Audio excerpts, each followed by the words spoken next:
ఇది మంచి ప్లేస్ ఇది. మధ్యలో పార్క్ లాగా ఏం లేదు, జీబీ లాగా లేదు. పోయి రౌండ్ వేసుకొని రావచ్చు. అక్కడ చంద్రబాబు సార్ ఇప్పుడు అక్కడ కట్ అయిపోయింది. మళ్ళీ కొత్తది చేపించాము. 1200 ఎకరాలు ఉంది. ఏం లేదు సార్, రైతులు చేస్తే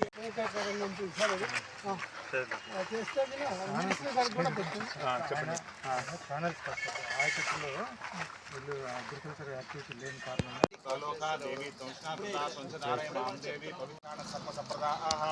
శక్తి సముద్భూతే శంఖవర్ణే మహీతలే అనేకరత్న సంభూతే భూమి దేవి నమోస్తుతే ఇది భూమిని సంప్రాప్య ఓం ఆగమాత్తంతు దేవానాం సమనాత్తంతు రక్షసాం దదాదిమదిప్యో స్థానేతే ఏకదా బ్రహ్మణుపహరతే ఏకథైవ యజమానాయస్తేజో దదాదే సాక్షాత్ ప్రత్యక్ష దీపం దర్శయామి ధూపదీపాంతర మధ్యే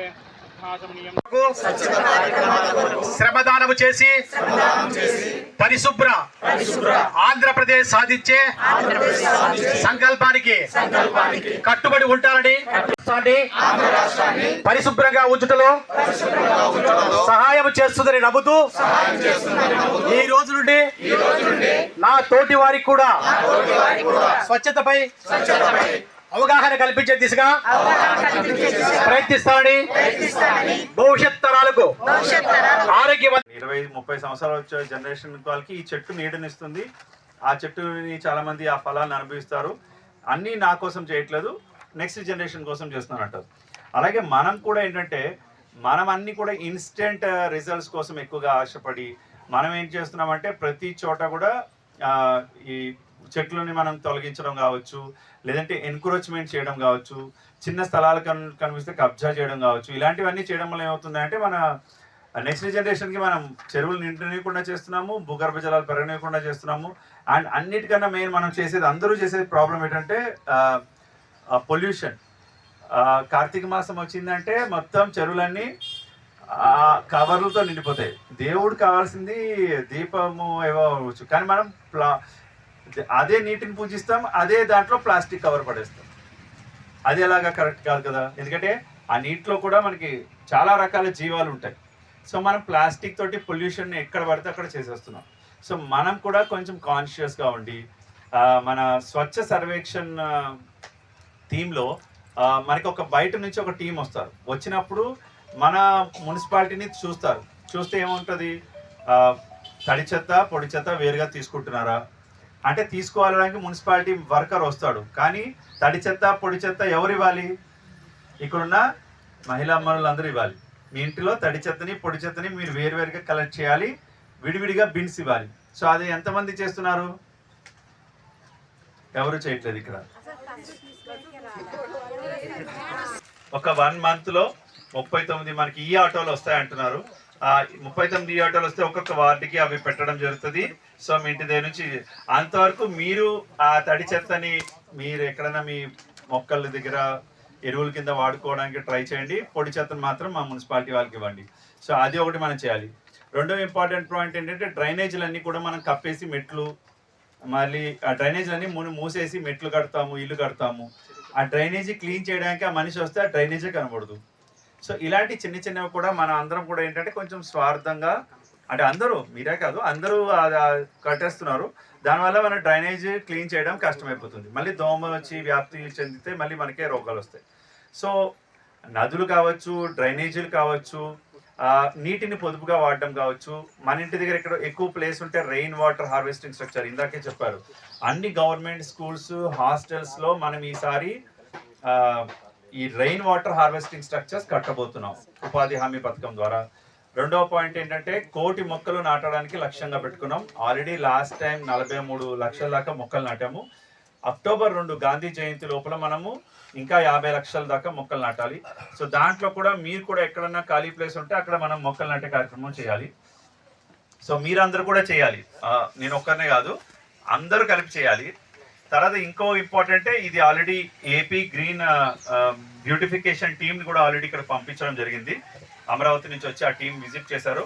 సో ఈ బండిని కూడా డెవలప్ చేసి, అంటే ముందు మాస్టర్ ప్లాన్ తయారు చేస్తున్నాము, తర్వాత వీటికి ఫండ్స్ కూడా ఉన్నటువంటి ప్రజలకి ఇది ఒక పార్క్ లాగా, అంటే ఈవినింగ్ పూట మార్నింగ్ పూట జాగ్ చేసుకోవడానికి వీలుగా ఉండేలాగా ఒక పార్క్ లా చేయడానికి కూడా ప్లాన్ చేస్తున్నాం మ్యాక్సిమం. అండ్ బోటింగ్ కూడా అడిగారు, అది కూడా ఖచ్చితంగా బోటింగ్ కూడా డెఫినెట్గా వింటర్ లోపల అంటే కార్తీక మాసం లోపల లాంచ్ చేయడానికి డెఫినెట్గా విల్ డూ 100% అండి. అండ్ ఇంకోటి కూడా మేము ప్లాన్ చేస్తున్నాం, అంటే మొబైల్ లిఫ్ట్ ఇరిగేషన్ ద్వారా. అంటే మనకి ఏంటంటే హంద్రీనివా కాలువకి పక్కనే కొన్ని చెరువులు ఉంటున్నాయి, ఆ చెరువులకి లిఫ్ట్ ద్వారా నీటిని, అంటే మొబైల్ లిఫ్ట్ ద్వారా నీటిని ఇచ్చేదానికి మనం ఒక ప్రణాళిక వేసాము.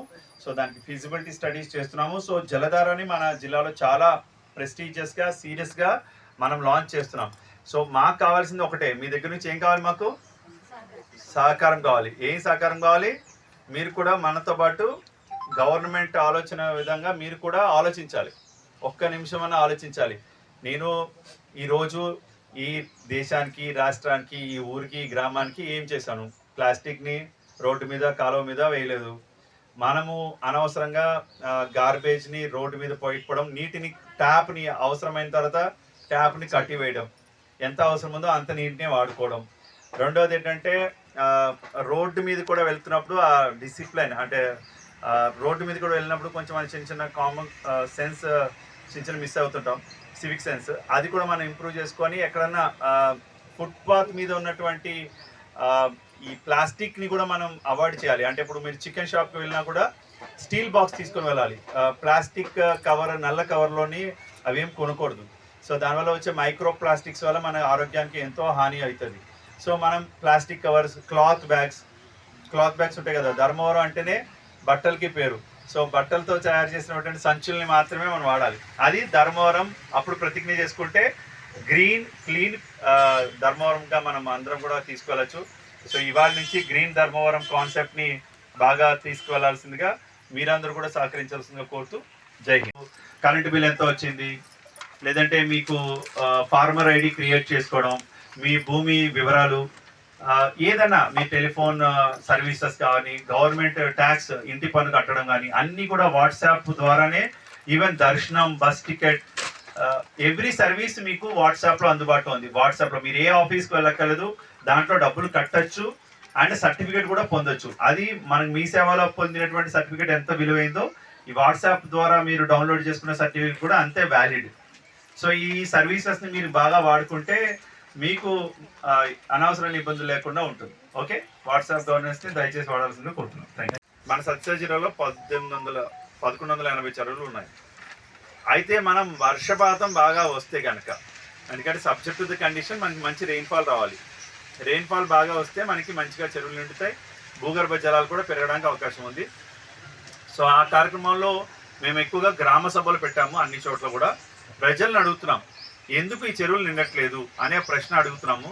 సో ప్రజలు చెప్తారు, సార్ అక్కడ మొరం నుంచి నీరు లీక్ అయిపోతుంది, అక్కడ చెక్ డ్యామ్ కట్టాలి, అంతా కొండల్లోనే నీళ్ళు ఉండిపోతున్నాయి.